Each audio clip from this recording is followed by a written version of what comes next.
Anong trabaho mo sa bansang yan? Makeup artist. Magkano kinikita mo sa bansang yan? $800 or 49K sa Philippine peso. Saan bansa ka ngayon?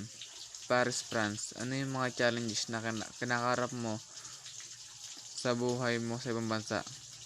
Discrimination, mga kasamahan sa trabaho na hindi marunong rumespeto, pang-aabuso sa trabaho, hindi naman as in abusado talaga, kung baga ang tingin kasi nila sa mga immigrant ay masama.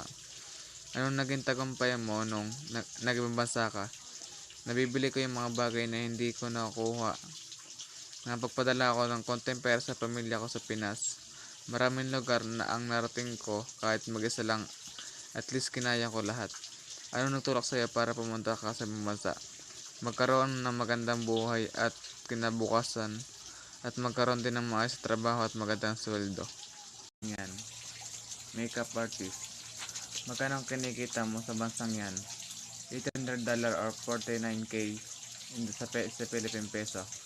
Saan bansa ka ngayon? Paris, France. Ano yung mga challenges na kinakarap mo doon sa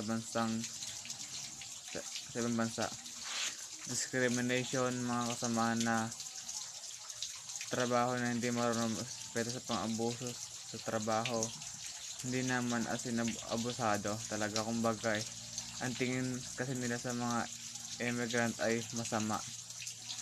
Anong naging tagumpay mo nung nag-ibang bansa ka?